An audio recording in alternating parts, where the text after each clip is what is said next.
Welcome back to Live Like It Matters with me, Elissa Kalver. This is the podcast that I started because I thought it would be really fun to bring some of my favorite friends and people who I very much admire and love having conversations with and see where it goes while we record it.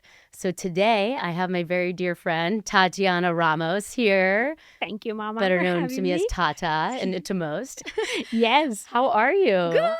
Good. Happy to be here. Thank you I for the know. invite. Oh, of course. And it was so fun recording with you on your podcast last. I feel like this has been a great placeholder for me to be like, well, if I haven't seen a friend in a while, we haven't gone to talk, I'm going to make sure we're slotted in for an hour. We have a chit chat. Yes. We got to do it on both ends. Yeah. It was perfect. No, but I loved it. And I'm so proud of everything you're doing. So I want to dig into that. But I kind of want to start more at the beginning with, we met as moms. Yes. And your career and background expertise is in parenting. So kind of starting back with, if you wouldn't mind giving us a bit of your background and kind of what brought you out here to where we got to meet in LA, and then would love to dive into some of the new things you're doing too. Well, thank you, Mama. Thank you for having me. I'm very excited. Okay, a little bit of me. I came here to LA because I got relocated, with work. And I had the opportunity to move to LA. And we all did, me and my family. So I am a professional behavioral therapist and with a master in nutrition and autoimmune disease. And I literally just recently got my certification of parenting. It's called the ABC of Parenting from Yale University. Congratulations. Yes, it was very challenging. Yale, I've heard of it. Yeah, it was very challenging.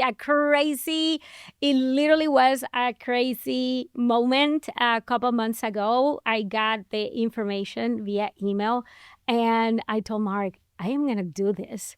And I did it very accelerated because it's basically a year to get the certification, and I chose to do it in 3 months. So it was a lot of studying, a lot of sleepless nights, but I passed and I am so thrilled about it. Oh, congratulations. Yes. So, and also I do sleep coaching for babies and moms and everything. That's my passion, helping moms. Yeah, I love that. And what made that like the passion that you did dive into? It's very ironically because it has to do a lot, Elissa, with my childhood. I unfortunately grew up with a very dysfunctional father. He was very alcoholic and abusive. And he abused me and my mom in so many ways. And my mom got divorced after 36 years of marriage. She couldn't take it anymore after a bad abuse moment that made her realize I'm not going to be able to save him anymore. So I better get out of here. And when I came into the United States, I decided that if I wanted to be a better human being, a better mother, a better friend, a better sister, a better coworker. I remember that I did a list of the better possibilities that I could be as a woman. Mm-hmm. And that literally led me, I need help. I need to heal, I need to forgive, and I need to be able to have a functional relationship with my dad without grudges, without unforgiveness. And the only way to achieve that was through therapy. Mm-hmm. And I went. And since that, it took me like 2 years to go through a lot of my painful childhood moments. But I finally healed, forgave, started a relationship with my dad with boundaries. And that basically gave me the passion to be able, okay, if I did this, I can help other women. But I have to keep preparing myself more and more. And that's how I started. And I found it more and more passion. I got prepared to work with kids as a behavioral therapist. And one thing led to another and to another. And I realized that my passion was bigger than me. And that's how I started. I love that. And the thing that really stuck out for me there is just how strong and badass you and your mom are. Like, that is not an easy thing 36 years into a very difficult marriage and life to make that kind of move. Like, that is really amazing. She thought that she could do something for him. Yeah. She thought because, she's that very, when you are in South America, you grew up with that old-fashioned minded that, and I think we all do. We all get married to think we're getting married for the rest of our life. You don't get married to think I'm going to be divorced in 5 years. No. And my dad was his first love, his first boyfriend, everything first. And she got married for the rest of her life. But she realized after a few years of marriage that my dad started drinking, and that drinking became an addiction. It was never more socialized drinking. It was an addiction, and that addiction grew and grew and grew and grew. And it became very damaging, dangerous for everyone around him. And it's sadly to say, but it was the truth. So after 36 years of marriage, she did counseling. She seek into psychology, psychiatrists, pastors, everything to save her marriage, and she couldn't. So, and thank God she got out, and it's like she moved on. Yeah.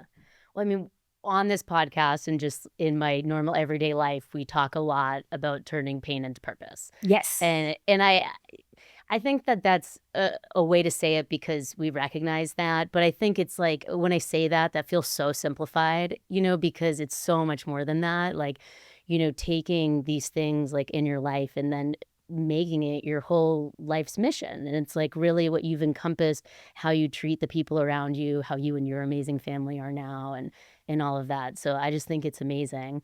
We got to meet when our kids, Asher and Ellie, were in preschool together.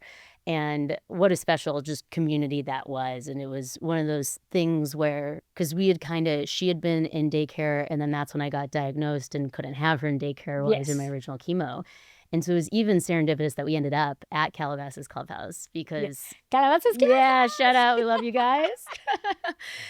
And our connection was instant in that when our kids loved each other. I know. So planning the play date was a no-brainer. But, the way that you and Mark welcome people and want to really value people is special. And... yeah, were you going to say something there? No. You're like, when you say... no, let me gush on you for a little bit. Yeah, it's just that when you say, to welcome people, I sometimes I have in my mind, it's, and more so because I have lived in so many different states. I have been in Miami, in Florida, Tennessee, Michigan, and New York, and I have lived in all those states. Yeah. And it is very interesting how everyone welcomes Latino culture. And this is about the Latino culture. Yeah. And for some people, it's very overwhelming. And I understand that I can be very overwhelming at times, but that was never your case or Eric's case as a family. And I truly appreciate that. Sometimes, our culture is a very welcoming culture. You come to my house, we feed you, we love you. You need anything, we're there. How can we serve you? We have the Latino culture, and more so where I come from Barranquilla. Like, we have a serving heart. Like I told people, when you go to Colombia and you go to Barranquilla, you will understand more how I am, because it's all about serving you. How can I make you better?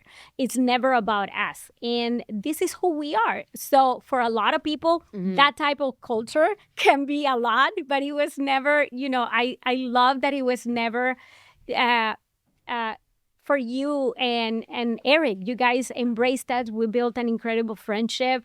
And, I found honor that in your toughest moments, you and Eric, with your chemo and everything, both of you allow us to be there and serve you both. And for us as a Latino couple, it means a lot, that it wasn't never too much for you guys. Well, what's funny about no, and I love to talk about this, so people can understand. What I love is the balance, though, of you and Mark have equally huge hearts that are so kind and fun to be with, but what a balance of like personality, because Mark is so friendly and talking about going, but in such like a very calm way, yes, yeah, and it's really fun, that dynamic. Like, has that always been your dynamic like that? It has. It has. He's the calm, but he's very funny, Elissa. People doesn't know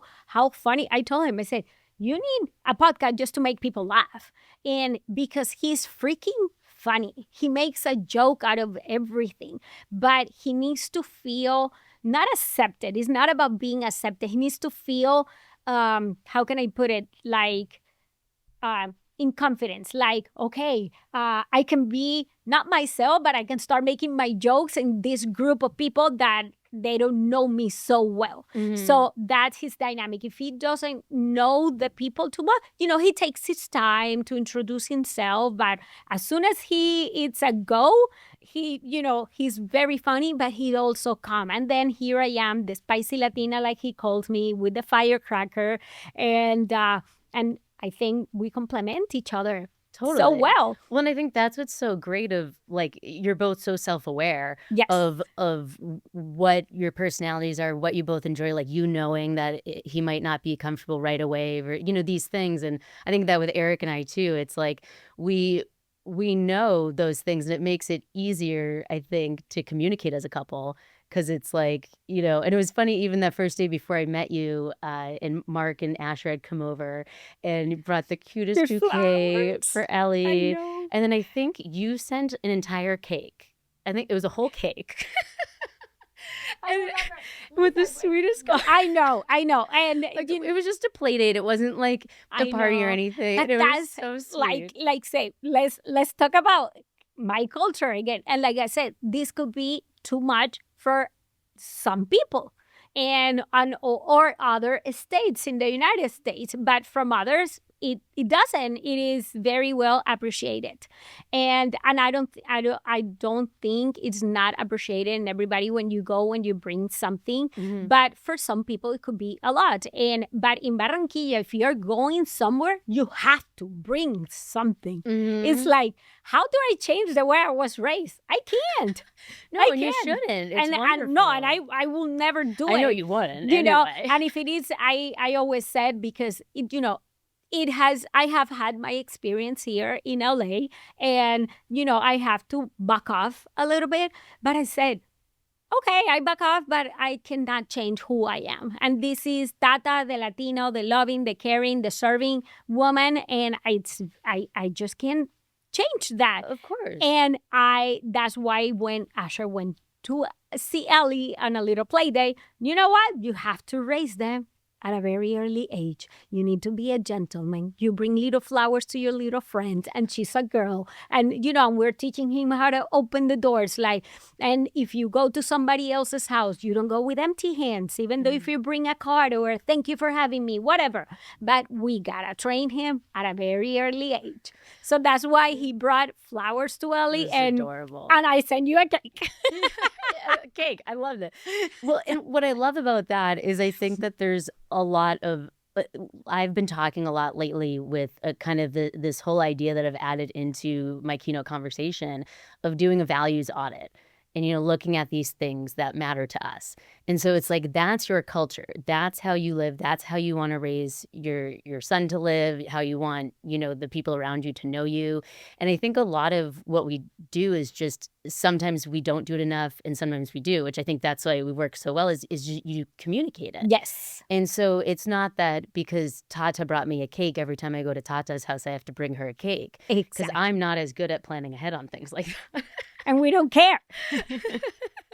And we're not expecting it either. No, exactly. And that's where we all have our different ways that we fill into things, or what we do. And it's like the certain scenarios of going out with friends and the types of activities that you do might be different from one friend group to another, or depending on what people like. And that's what I find so wonderful about how forward your culture and your upbringing comes into that, because it's like, that you can take Tata anywhere and she can converse and and have a good time. I love you. Yeah, but it's also just it's fun to explore those different things of our families in different ways, because if we all were the same way all the time, it'd be really boring. Yes, I think so too. Yeah, I truly think so too. I love it. So right now, you've kind of embarked on your own podcast venture here. I'd love for you to tell everyone a bit more about it. I did. I did. Well, I've been this is a dream that started, and a friend of mine reminded me, that did the podcast with me, reminded me that many years ago I said one day I might do a podcast. And because it has nothing to do, well, it has a lot to do with my line of work, but it is also to be able to give something to the community. And as the episode goes by, I think January, people will see more the purpose and everything about what the parenting experience it's all about. And it has to do also a lot, not only about my childhood and the passion that I have for moms. It has also to do the journey that we encounter when we move here in LA with Asher. And he was diagnosed with a very rare genetic disorder.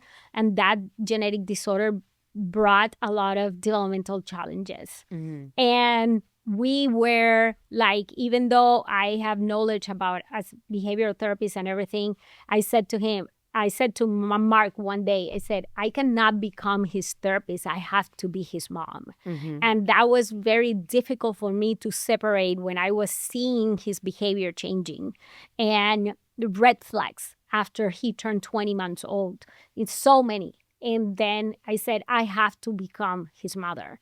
And that journey, Elissa, brought a lot of ups and downs in our life, until the point that it's not a secret anymore, because Mark and I were trying, like you said, transform the pain into purpose.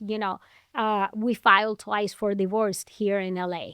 Our relationship was completely getting destroyed by the fact that we were seeing a child with special needs, and it was so rare that not even doctors had answers.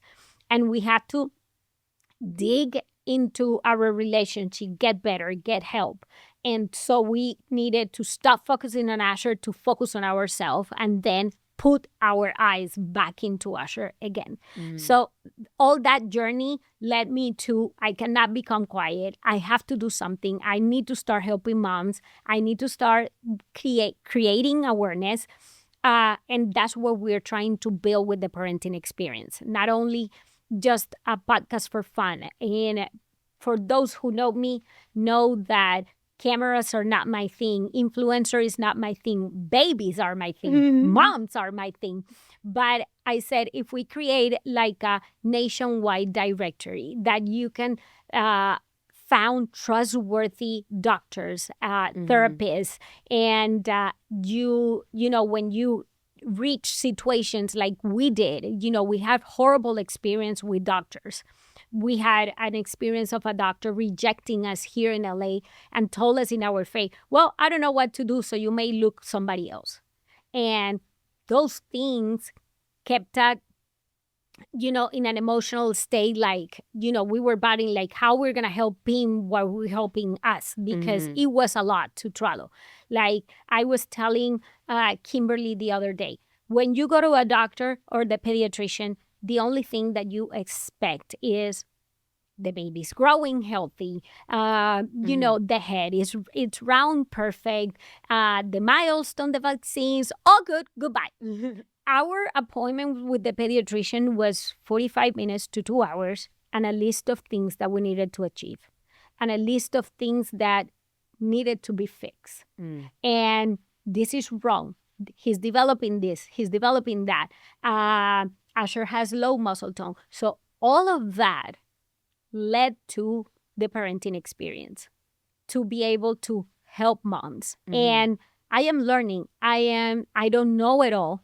I am trying to put all these pieces together to, I don't know how long it's going to take to complete that dream and see it through, but I am working towards it and preparing myself to be able to offer moms what they need. And also so they can help us, because, we don't know it all. I always said we are learning human beings on a daily basis. So if there's a mom that has some knowledge, some information, just come over and share it with us, help us. Have a community, because I said I want to create a movement of mothers because we are unstoppable. We are, we're mama bears. If something happens to our son, to our kids, we're not going to stop until we find the right answer. Mm-hmm. And if one doesn't have it, we go to the next and to the next and to the next. I said, don't care, at least that's me. I don't care how much my appointments were, the pediatrician, the therapist. Asher got into a point that he had 7 days a week therapy, or at least 5 days a week, 2-3 times a day, different type of therapies. And we have reduced that. But all that has given me the fire to do something about it. And that's when the parenting experience, was born, and it's all about. I love that. I love the way that you said it by putting the pieces together, because I think of that like, in any community, right? Parenting community, cancer community, we're piecing together things to hopefully make other people's experiences better, but also let people know that they're not alone. And also we're better together with collaboration and resources, because like one of us can't go see every pediatrician in LA, but when you get a ton of moms together, now you already have over a dozen options, or what, probably more, because maybe ones they didn't like previously or things like that. And if we don't talk about it, that's when people don't really know it's around. I think of that all the time with miscarriages or things that we don't know how common things are until we maybe speak up about it to people we're comfortable with. Totally. And when it comes to my experience, Elissa, when it comes to parents with kind of having children with some type of special needs here and there, it's like a taboo. People doesn't want to talk about it. And, one of the therapies of my son that we have constructed an incredible relationship together, because she has been with Asher since Asher is basically 22 months old. We didn't have the rare diagnosis yet, but, we found her and we thought that she was going to be an incredible asset into his life. And she said, you are the only mother. And this is a woman that treats children day in, day out, and deals with 50 moms throughout the week. And she said, you are the only mom that sits here, asks questions, have a questionnaire, that it is also asking for meetings. What can we do better at home? How do we do it? That is not ashamed of asking, because her son is battling, in this case, a speech delay and myofascial issues. She told me that like a month ago. And I said, you know what? Because like I have two options. Either I stay in my misery and realize and self-pity my son, which is not me. I said, you're going to accomplish everything. There's no self-pity spirit building over, or I do something about it. And that's what I chose to do, something about it. And like I said, I am learning, Elissa. I have no idea what podcast is all about. I have an incredible producer. Hi, Kimberly. Hi, Kimberly. And I am building an incredible team that is helping putting all the puzzles together, like like all my mom's friends. Like, we're embarking in this boat and let's see where we go. I love it. And I love how she not only validated you, right? And of course, that's no surprise to me that you are a huge advocate and all of that. But what I love about it is that shows that she's great, because she didn't say it in a way like you're asking too many questions or making you feel like you're doing too much. She said in a way praising you and appreciating that you do that. Yeah, I love her. And that's where I think it sometimes can take so long to find, and it's a lot of effort and energy and rejection feeling. It is. In the meantime of finding the right care team, because I've experienced this in other parts of life, and most recently and relevantly with my cancer. Yes. Like my first oncologist, I would never recommend to someone and left. Same here. I have a list of no's in LA. Like, no. Different specialty from pediatricians to surgeons, because Asher have encountered like 4 surgeries already. And, malpractice. The surgery was so bad that I have to flew Asher last year to Colombia to get surgery with doctors that I knew and that I trust. I have to leave LA. That's sad. Well, a lot of it too, and I'm sorry that you had to go through that. And I know, through all that was so much. And I think of it like not as far, but I grew up in Boston. So I definitely have a list of doctors I didn't like growing up too. But, by spending the majority of my life there, that's where I had all the doctors I knew, the hospitals I knew. That's where I was comfortable. If I had my diagnosis while in Boston, the path would have been very clear. Exactly. And so being, whether it's a different country or a different state, it makes it such a different ballgame of where to start and what to Yes. do. And you have to start somewhere to know where to go to and other aspects and, and all of that. And so that's where I feel like the community aspect and the movement that you're explaining is why that is so important, because we have to help make that process, first of all, supported, but we can also, I think, accelerate it, and expedite that by being able to already relate and help and say what other people have gone through and have recommendations. Yes. I mean, I don't do most things without a reference or recommendation. I'm always bothering you. I have my tribe. I have, we have another friend in common, Kimberly. And as I call her, I said, girl, you're my VIP concierge. She's always sending me stuff. I said, let's do it. Yeah. And you know what?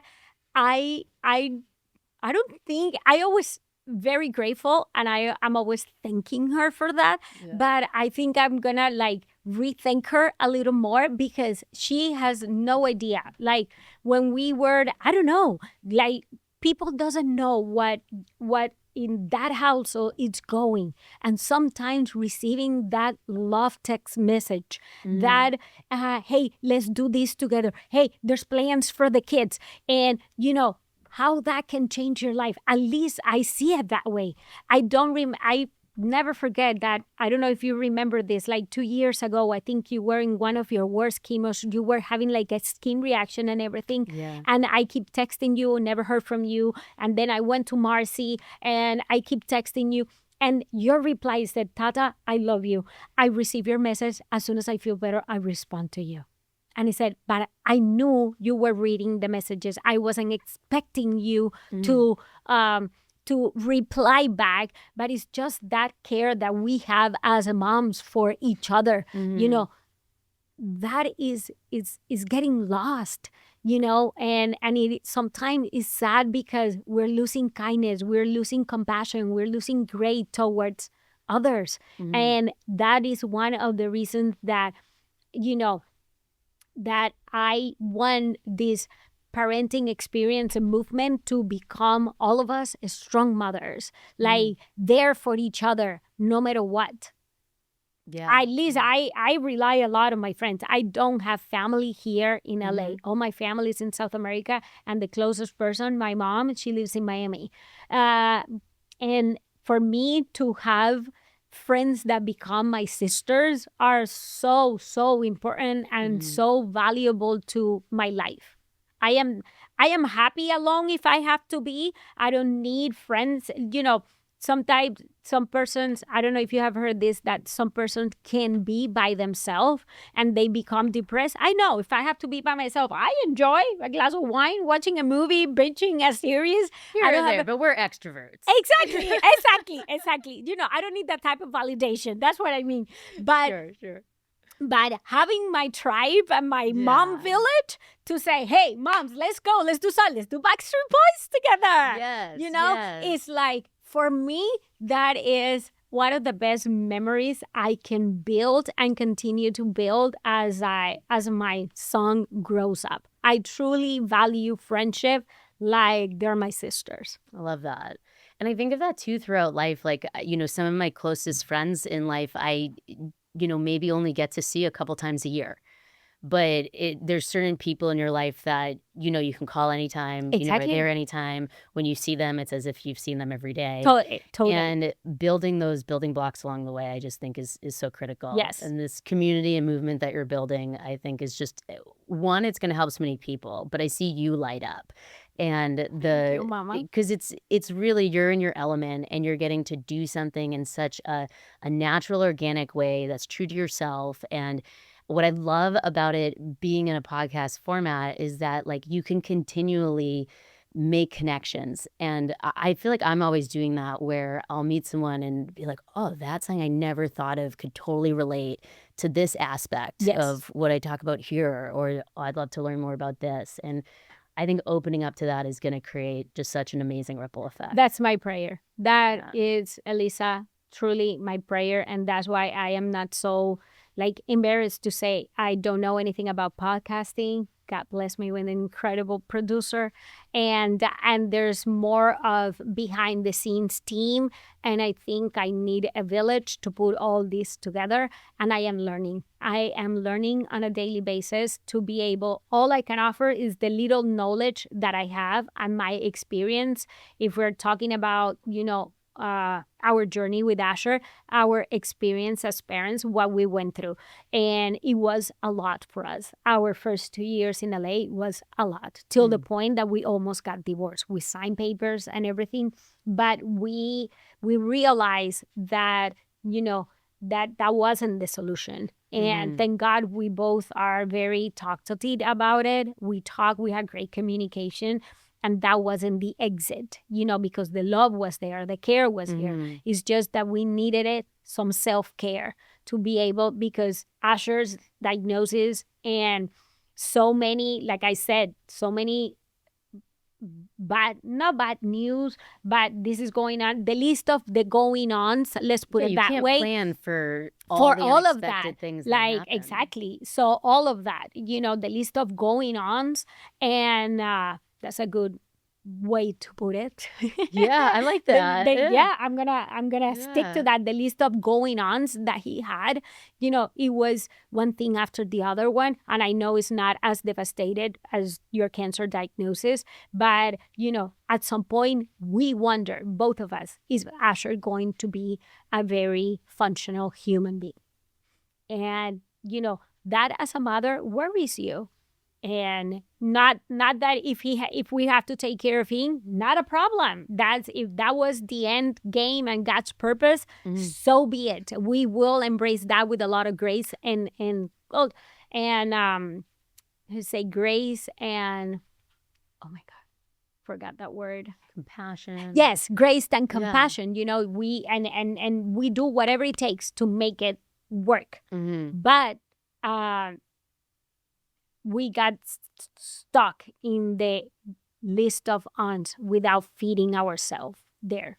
Yeah. So you got to put on your oxygen mask first. Yes, too. Exactly. Yeah. Exactly. Yeah. We have to put our oxygen mask there so we can help them. And these themes, they I always say it's like a fill in the blank, when I talk about my cancer experience, because these themes apply to so much in our life. So everything that you're doing, it not only helps those and obviously the specific community of parenting, but I mean, it can relate to so many other things. So I want to make sure that our community and village knows where to find you and where. So thank you. Give us all the things.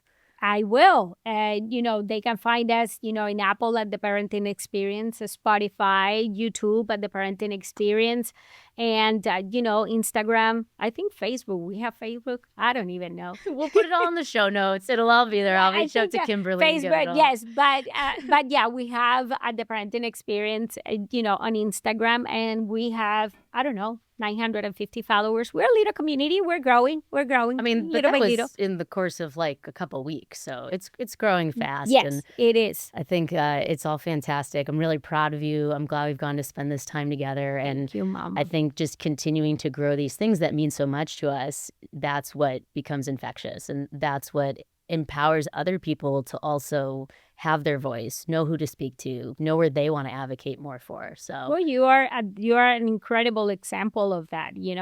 Just like the title of your podcast, "Live Like It's Matter." We have to learn, live like it's matter. Life is too short. We don't know, what journey you're gonna enter tomorrow, or in 6 months, or in 3 months. So at least, I always said, if we mothers don't empower each other and we don't stand up, being grateful and, thinking, let's do whatever it takes and let this day be very meaningful to us, it's very easy to get depressed, because I don't know your girl, but me not having a titer, my battle with hormones on a daily basis is tough. It is really tough because I don't take any titer medication. Yeah. So I try to do it very natural with iodine and food.